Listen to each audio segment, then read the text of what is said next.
Nadreen ग्रामी, क्या आप लोग जानते हैं कि अगर हम पहली सफ में बाजमात नमाज अदा कर रहे हैं और हमारे पीछे 3-4 सफ़े मजीद हैं और तब नमाज के दौरान हवा या रीह खारिज हो जाती है, तो इस सूरत में हमें क्या करना चाहिए? क्या हम नमाज जारी रख सकते हैं? क्या वजू बरकरार रहता है? या अगर हम दूसरों को नमाज में तंग ना करने की नीयत से वहीं खड़े रहें और बाद में वजू करके नमाज को मुकम्मल कर लें, तो क्या हमें बाजमात नमाज का सवाब मिलेगा? ये ऐसे सवालात हैं कि जिनके बारे में पूछने से भी हम शर्माते हैं, और फिर जब कभी हमारे साथ ऐसा मामला पेश आए तो इल्म ना होने की वजह से हम अपनी नमाज खराब कर बैठते हैं, बल्कि अक्सर औकात तो हम सवाब की बजाय गुनाह ही हासिल कर लेते हैं। तो आइए नाजरीन, हम अपनी आज की वीडियो का आगाज करते हैं। बिस्मिल्लाहिर्रहमानिर्रहीम। अस्सलामु अलैकुम नाजरीन, आप देख रहे हैं लॉयल ऑफ इस्लाम। दोस्तों, कुरान हकीम में 100 से जायद मकामात पर नमाज का जिक्र आया है, जिनमें से 80 मकामात पर सरीहन नमाज का हुक्म वारद हुआ है।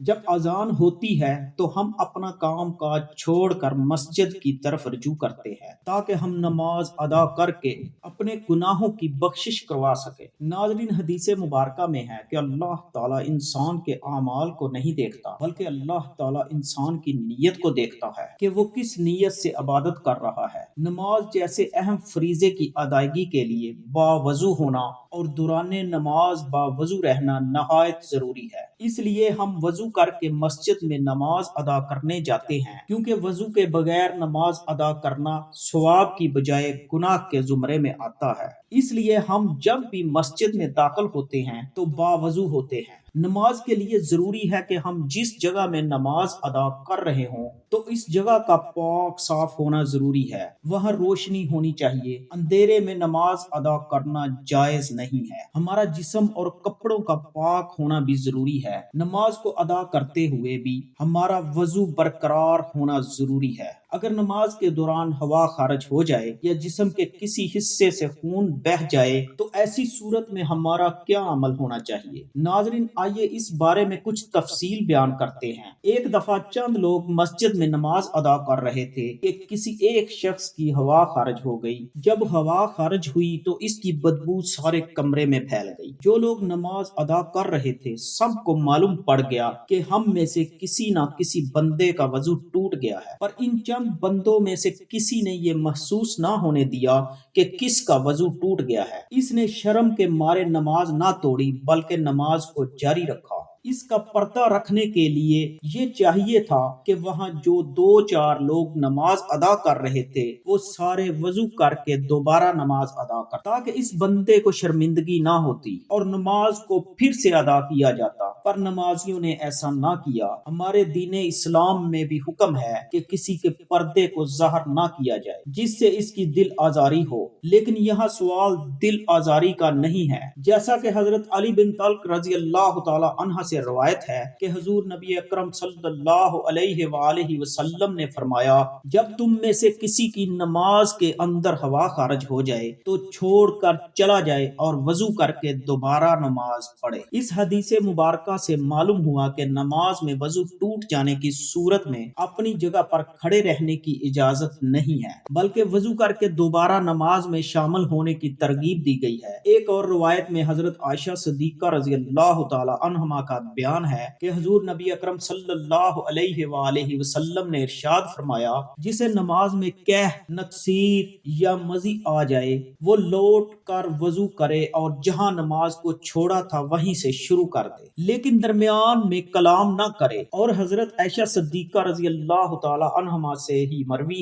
एक हदीस मुबारका में दौरान नमाज वजू टूट जाने की सूरत में सफों से निकल कर जाने के बारे में भी बताया गया है। नबी अकरम सल्लल्लाहु अलैहि वसल्लम ने इरशाद फरमाया, अगर कोई नमाज में बेवजू हो जाए तो वो नाक पकड़कर अलहदा हो जाए। हदीस से वाजिया है कि अगर कोई मुसलमान भाई बाजमात नमाज अदा कर रहा है तो इसकी हवा خارج ہو جائے اسے چاہیے وہ پہلی صف میں کھڑا ہو یا دوسری صف میں، اس کو چاہیے کہ نمازیوں سے الگ ہو جائے تاکہ اس کی بدبو سے دوسرے نمازی تنگ نہ ہو۔ وہ دوبارہ وضو کر کے جماعت میں شامل ہو جائے اور اگر کوئی رکعت رہ جائے تو اسے بعد میں مکمل کر لے۔ بعض اوقات نماز کے دوران وہم سا ہونے لگتا ہے کہ اس کی ہوا خارج ہوئی ہے، حالانکہ کچھ بھی خارج نہیں ہوتا۔ یہ شیطانی وسوسہ ہوتا ہے جو انسان کی نماز خراب کرنے اور اس میں عدم خشوع کے لیے پیدا کرتا ہے۔ اس لیے نمازی کو اس وقت تک نماز نہیں توڑنی چاہیے جب تک کہ اسے ہوا خارج ہونے کا یقین نہ ہو جائے۔ عباد بن تمیم اپنے چچا سے بیان کرتے ہیں کہ ایک شخص نے رسول اللہ صلی اللہ علیہ وآلہ وسلم کے سامنے شکایت کی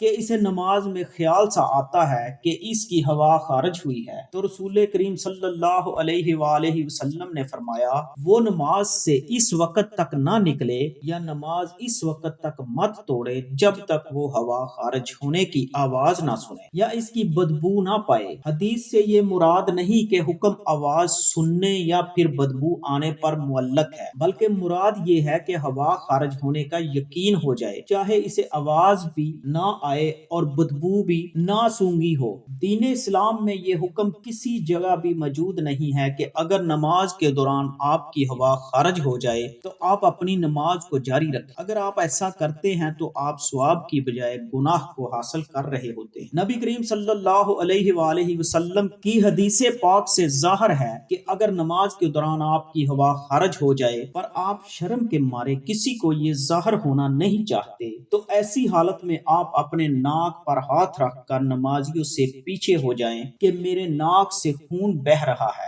دوسرے سب یہ سمجھیں گے کہ اس کے خون بہنے سے وضو ٹوٹ گیا ہے، اس لیے یہ دوبارہ وضو کر کے نماز ادا کرے گا۔ اس سے اس بندے کی بھی عزت رہ جائے گی اور نماز بھی ادا ہو جائے گی۔ ناظرین، ناک سے خون بہنے، ہوا خارج ہونے، قے آنے، یہ سب صورتوں میں وضو ٹوٹ جاتا ہے۔ اگر ایسا ہو تو نمازی کو دوبارہ سے وضو کر کے جماعت کے ساتھ ملنا چاہیے۔ جو رکعت باقی رہ جائے اس کو بعد میں ادا کرنا چاہیے۔ کچھ لوگوں کو یہ بیماری ہوتی ہے کہ ان کی بار بار ہوا خارج ہوتی ہے، ان کے ناک یا جسم کے کسی حصے سے خون بہتا رہتا ہے، شوگر کی وجہ سے پیشاب کے قطرے مسلسل گرتے رہتے ہیں، تو ان لوگوں کے لیے حکم ہے کہ وہ ہر نماز سے پہلے وضو کر کے نماز ادا کریں۔ اگر ابھی وضو کیا ہی ہے اور نماز کے لیے کھڑا نہیں ہوا تو اس کی ہوا خارج ہو گئی ہے یا اس کو قے آ گئی ہے تو وہ پھر دوبارہ سے وضو کر کے نماز کے ساتھ کھڑا ہو جائے۔ اگر وہ ایسا نہیں کرتا